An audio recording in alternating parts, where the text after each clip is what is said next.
Good morning, class. Let us start. In the previous lecture, we were discussing the case study.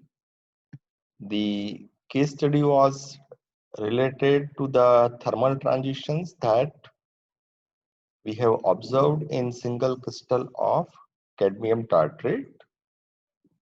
So, we have seen that if you have single crystals of cadmium tartrate and if you record its TGA and DTA, then it looks somewhat like this.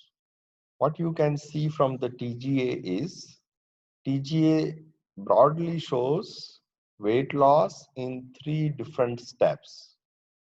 And corresponding to this, you have 3 different transitions that is also being observed in the DTA thermogram.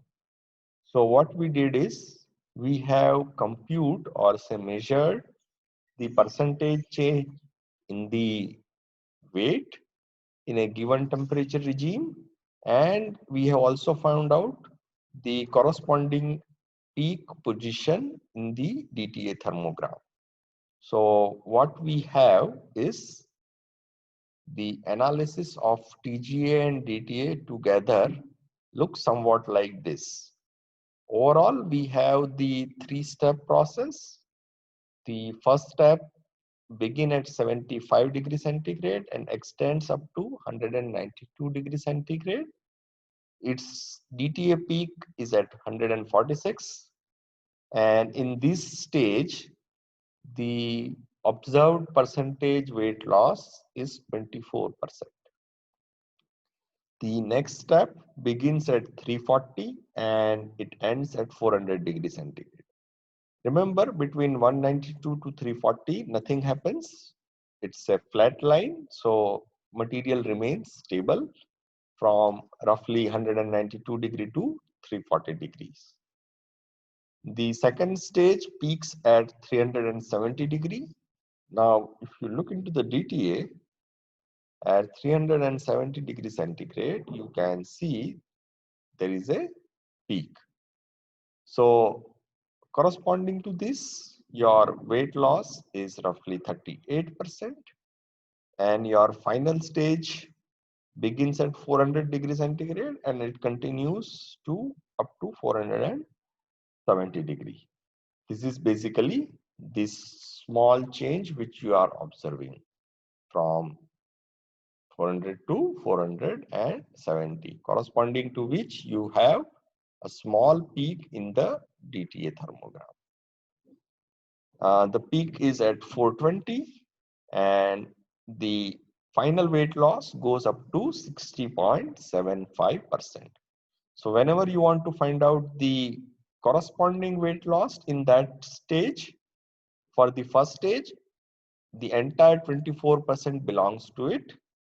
In the second stage, the overall change of 38% also involved 24% of the first stage. So if you want to compute the weight change corresponding to the second stage alone, what you should do is you should subtract the weight change of first step from the weight change of the second. That means if I subtract 24 from 38, that is 38 minus 24 is the mass change dedicated to the second step.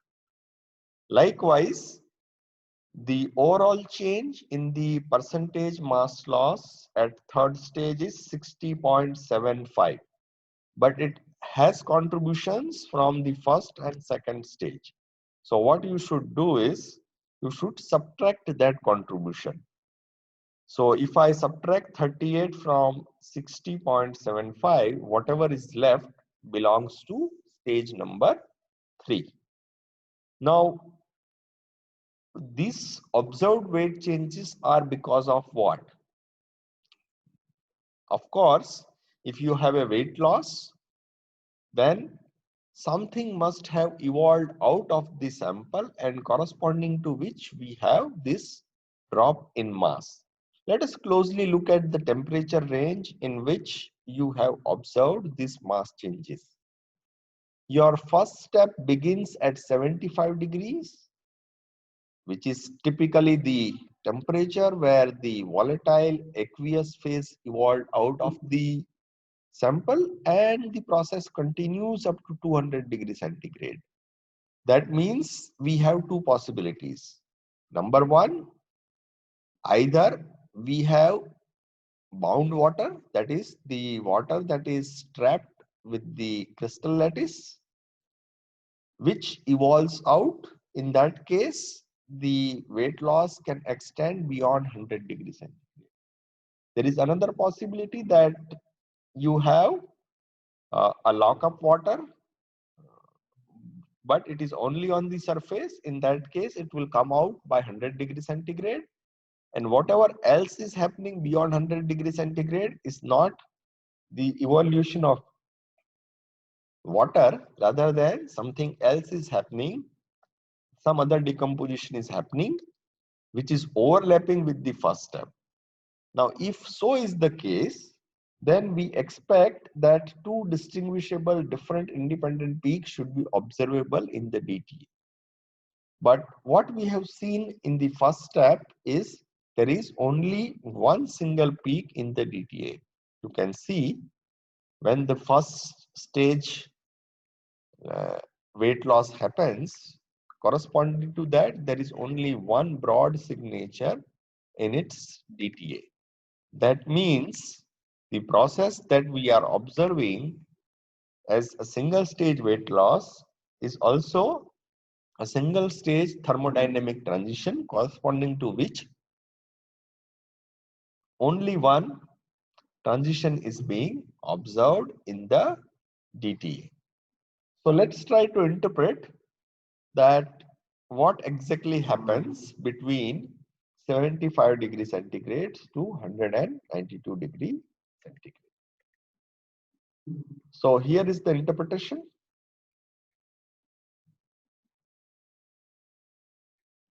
In the first stage, the observed 24% weight loss could be because of the loss of water of crystallization. Now, 24% weight loss corresponds to how many water molecules? So, if you want to compute that, what you should do is you should use the periodic table and find out the molecular weight of this particular compound. That is your cadmium tartrate, and then start adding the molecular weight to X number of water molecule. For example, first I consider number of water molecules to be equal to 1. So if I compute the contribution of one molecule of H2O to the overall molecular weight of cadmium tartrate hydrated, that is CdC4H4O6 dot 1H2O, then you will see that the percentage contribution of H2O to the overall weight of the compound is much smaller than 24%. That means our product do not contain a single molecule of water. Instead, I use say 2 water molecule and compute the same thing. You will see that your percentage weight loss could increase, but it is still not coming out to be 24. When I consider 5 water molecules and find out the corresponding weight change, then theoretically that number comes out to be equal to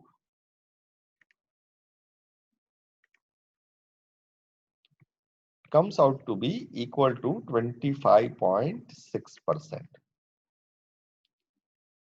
This one. So this number is in the close matching of the observed loss.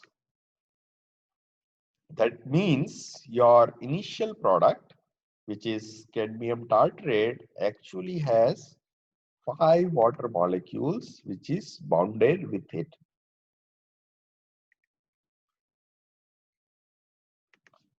So in our first step, which is the single stage decomposition reaction, in which you have the dehydration happening between 75 to 192 degrees centigrade.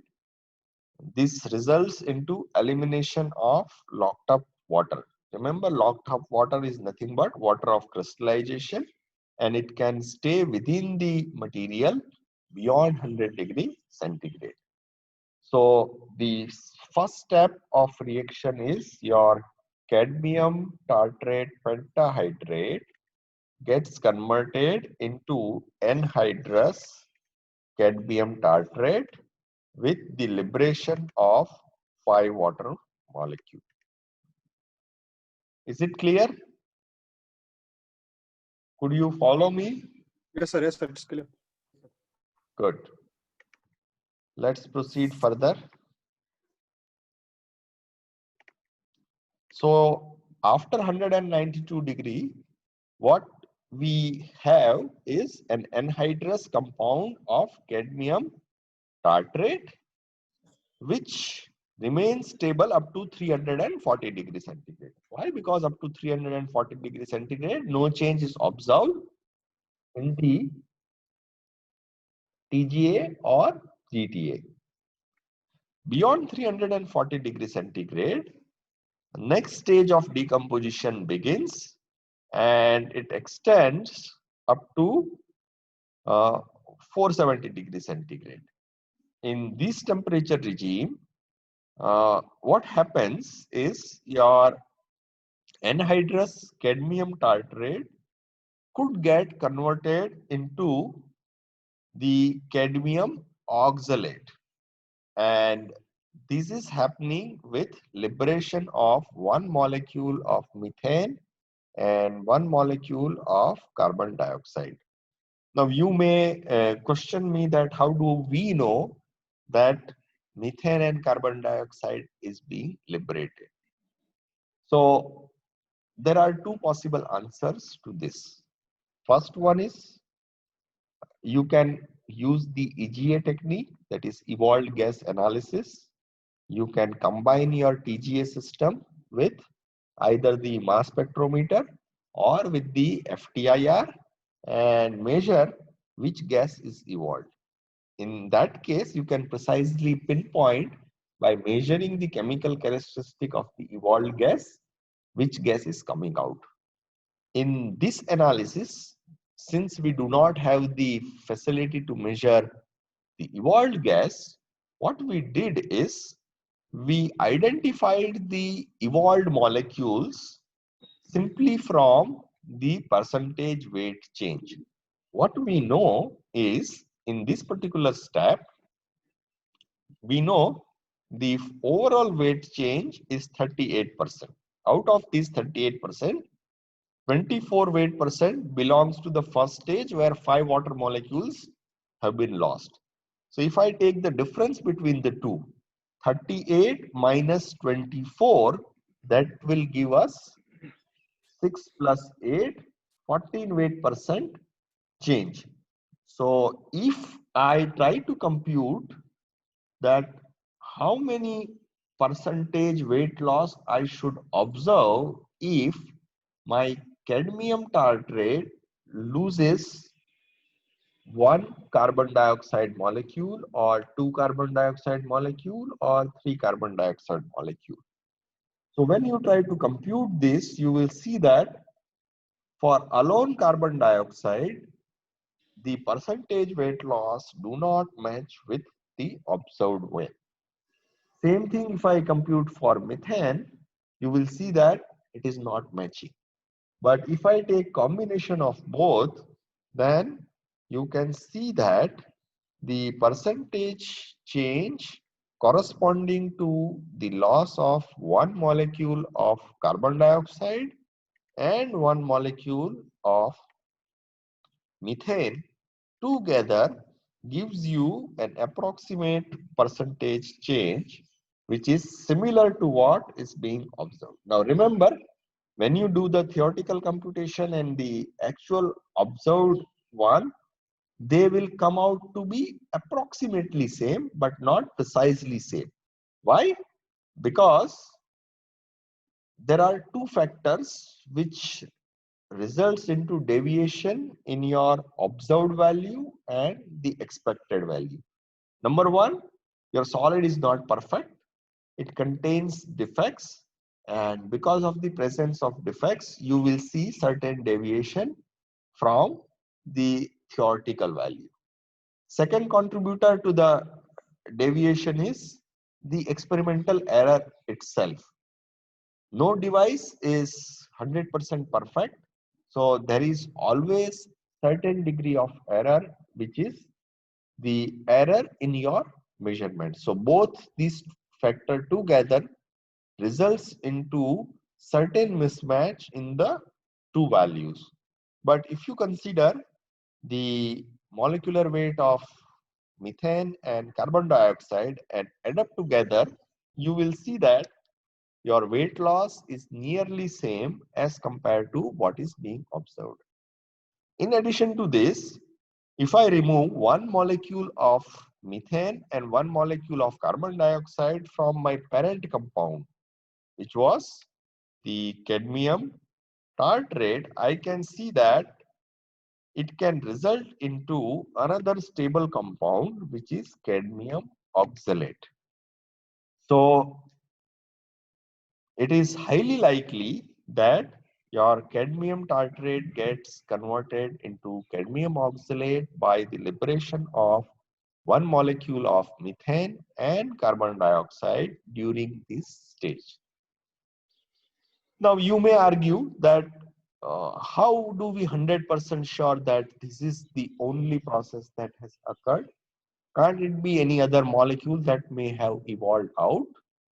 Yes, there is a possibility that something else may evolve out.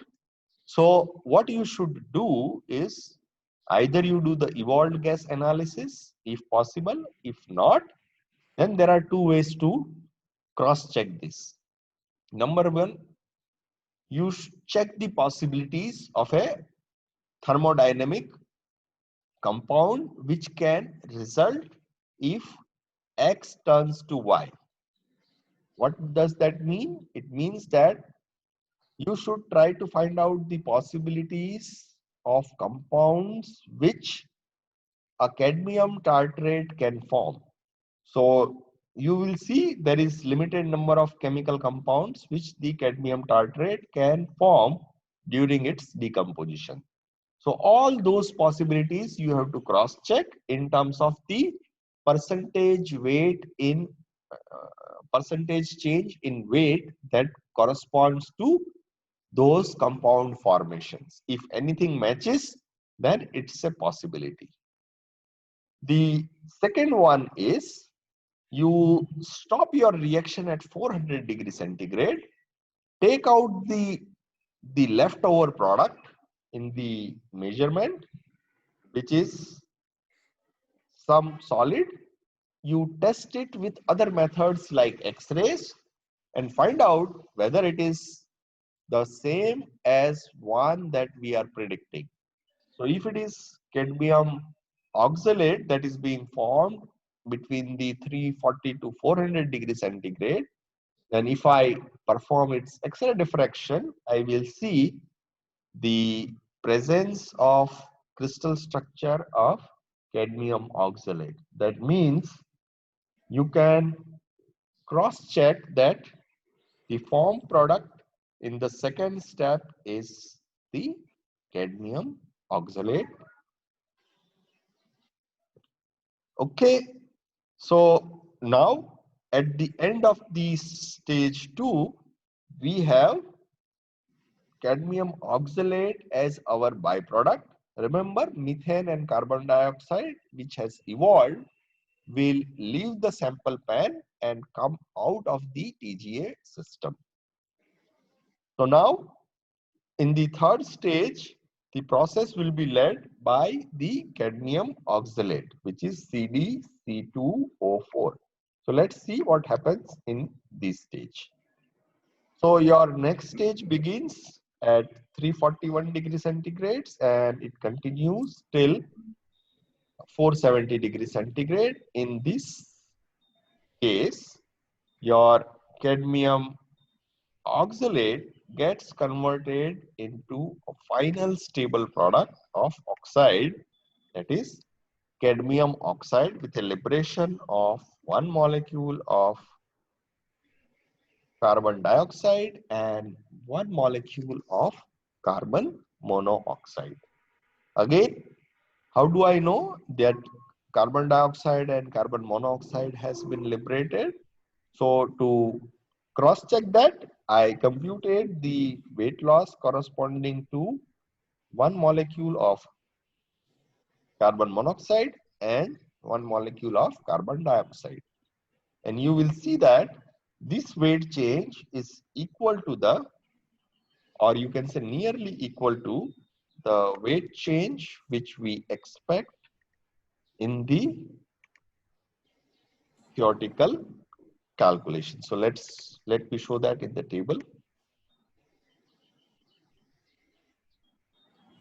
The observed weight loss is 60.75%, and if you compute that in the first step we have 5 water molecules lost, in the second one molecule of methane and one molecule of carbon dioxide is lost, and in the third step 1 molecule of carbon monoxide and 1 molecule of carbon dioxide is lost, then my overall weight change should be equal to 63.4, which is nearly similar to what the percentage mass loss we have observed. Remember, you can see that there is an error of roughly 2.5 weight percent. Now, typically 2.5 weight percent error on a scale of 100 is a reasonably small error. So this is acceptable. So finally, what we got is cadmium oxide. As I stated previously, there are multiple ways by which you can cross-check that our analysis is correct. One of the ways, perform the evolved gas analysis. You will see the signature of carbon dioxide and carbon monoxide coming out of the sample. Other way to do the same is, once your final stage decomposition is over at 470 degrees centigrade, you take out the material, leftover material, and test it by X-rays.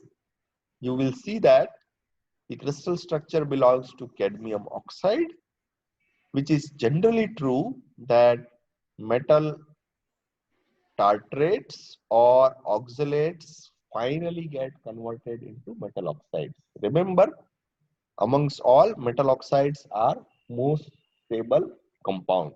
Why? Because they possess very low internal energy, and hence oxides are highly stable as compared to other chemical variants.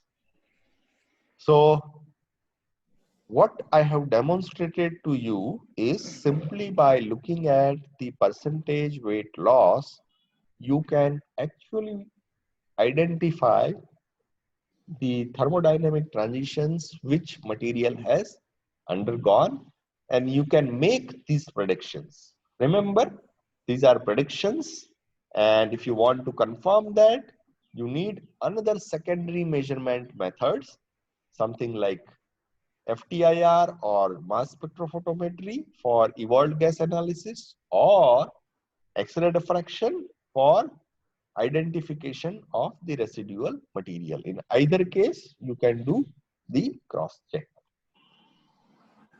Is it clear? Yes, sir, it's clear.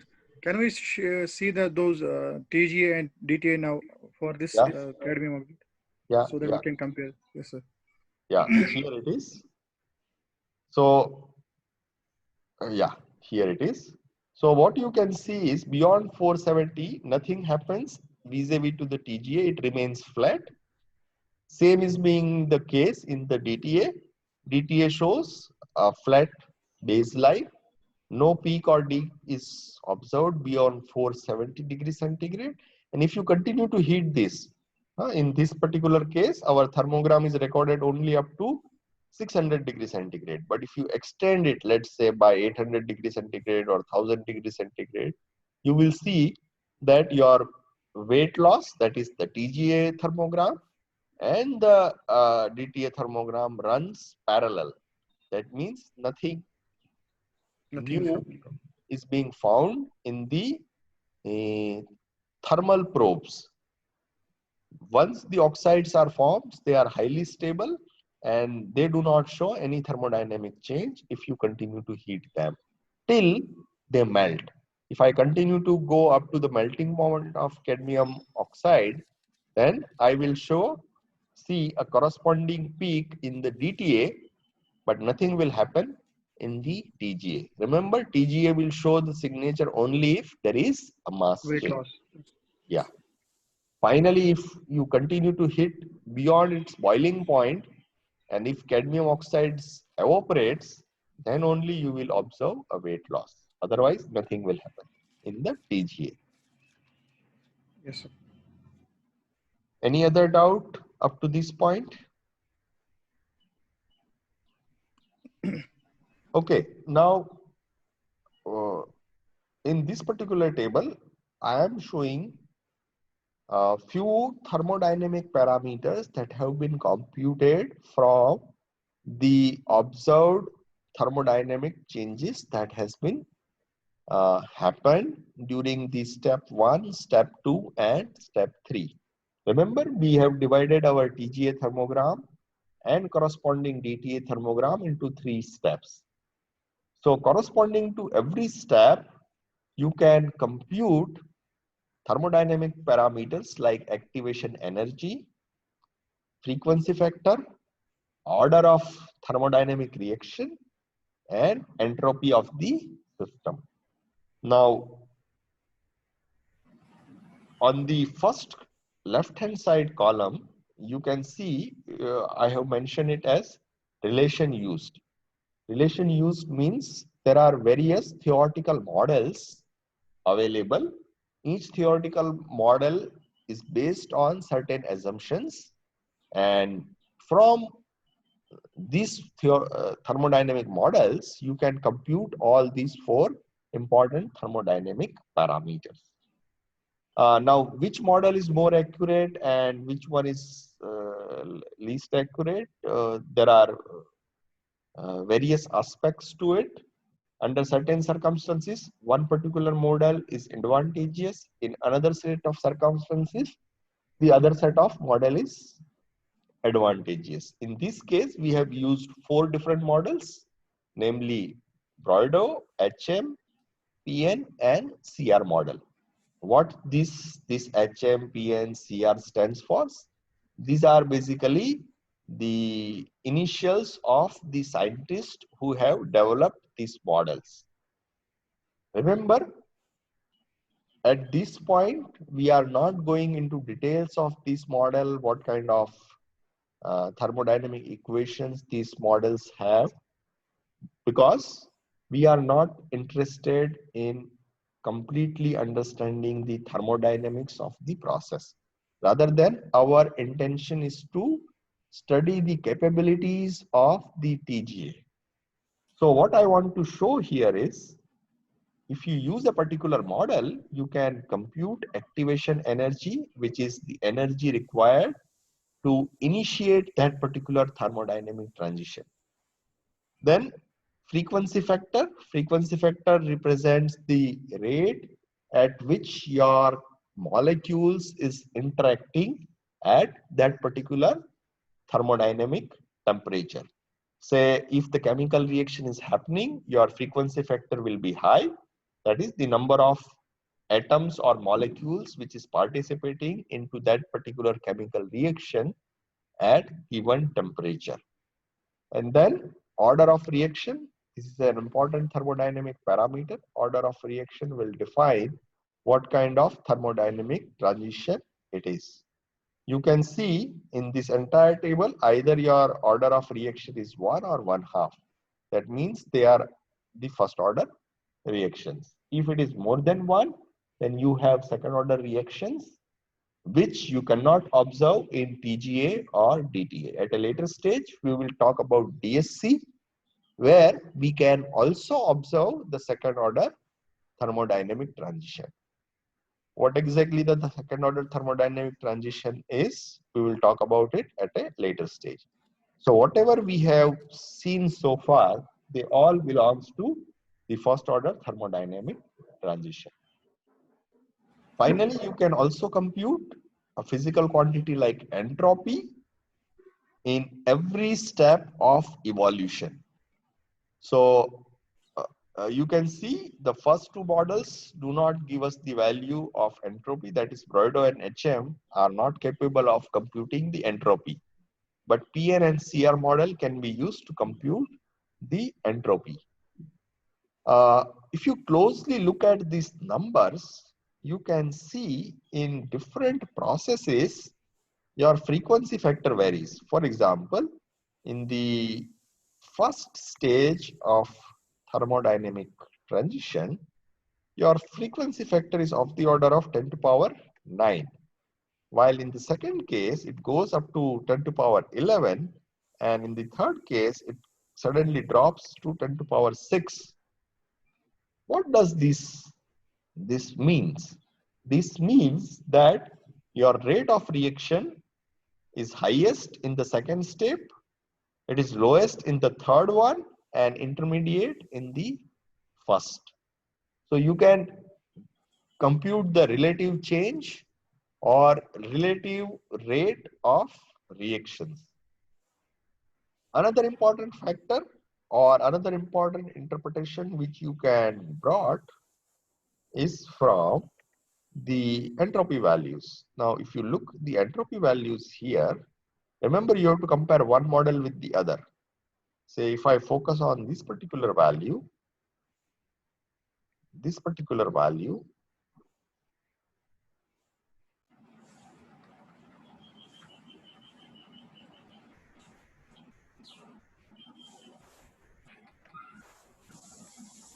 one, and this one. What you can see is entropy in the last case is highest. And higher is the entropy, better is the stability, because as the entropy of the system goes up, its internal energy falls down, and that means the material is thermodynamically more stable. So as compared to the first stage or the second stage, your third stage impurity entropy is higher in either of the model. That indicates that your product is thermodynamically more stable. What is my point here? My point is you can make important thermodynamic findings from measurement of TGA and DTA. One final thing, you might be seeing that in different models, the value sometimes changes drastically. For example, if you look at the second stage and see the entropy values, they are quite different. In PN model, it is roughly around 10, and in CR model, it is roughly around 44. So it's a very vast difference between the two models. So why it is so? It is because the two models are based on different hypotheses. Now one can cross check me that then which particular model is correct, because both cannot be. In the first case, the value is 10. In the second case, it is 44. So out of the two, which one is more accurate? Now there is no direct answer to this, because you have to see that the assumptions used in a particular model, to what extent it is matching with your sample and measurement condition. So for the model for which your experimental conditions are close to the assumptions of the model, that value will be most accurate or most realistic to the actually experimentally observed values. So whenever you are using a theoretical model, you should try to see that your model should be as closely matching as to the conditions of experiment and the sample parameters. When these two matches well, your theoretical value will be close to the one which is being experimentally observed. But if your model involves certain assumptions which are drastically different from what you do in the experiment, then there may be a significant deviation in the computed value as compared to what you have measured. Is it clear? Yes, sir.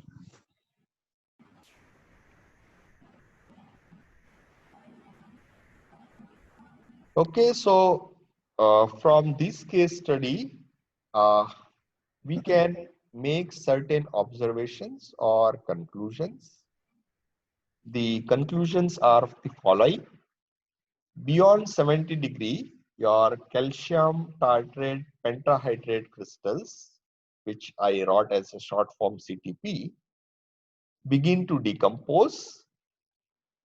So if the decomposition starts at temperature which is as low as 70 degrees centigrade, it also indicates that we have weak ionic bonds in the crystal lattice, because if the bond is strong, then it should have start at a higher temperature. The process begins at a temperature 70 degree. That means your initial process belongs to the weaker bonds. The second conclusion that you can draw from this observation is your anhydrous oxalate transformation process is indeed a complex process. Why I am saying so? It is a complex process because it involves a multiple stage. In the first stage, an anhydrous tartrate gets converted into oxalate, and then oxalate continues to transform till it forms an oxide. So in the process, the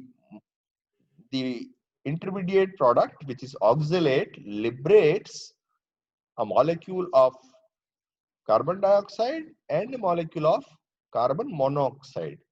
When this gas liberates out, the crystal lattice has to rearrange itself. So the entire process is quite complex. The final conclusion that you can draw out is the increased value of entropy from first to third step suggests that your cadmium tartrate has more ordered structure than the next reaction product, that is cadmium oxalate, which is the second stage, and cadmium oxide, which is the final product. Remember, entropy is a measure of disorder. Higher is the entropy, higher is the disorder, but better is the thermal stability, right? So don't get confused.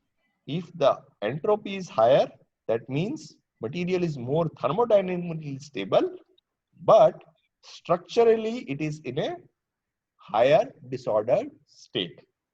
Compared to that, the material which has lower entropy is also having lower thermodynamic stability, but it is structurally more accurate. Is it clear? Yes. Yes. Okay, if there is any doubt, you can ask. We have couple of minutes left. Sir, what does this negative value of entropy suggest here? That The numbers, the negative value of this entropy, what does it suggest? negative, see, when you talk in terms of the magnitude, magnitude belongs to the overall, what I should say, measure of the process. The Yes. sign of the entropy belongs to the transition. whether the process involves an exothermic process or an endothermic process. So it is not like relative to the zero scale that if the entropy is positive or entropy is negative, it carries a different meaning. It is not like that. Yes. Okay, sir. Right? Thank you, sir. Okay, so let's stop now. In the next class, we move to the final topic of this unit, which is the DSC.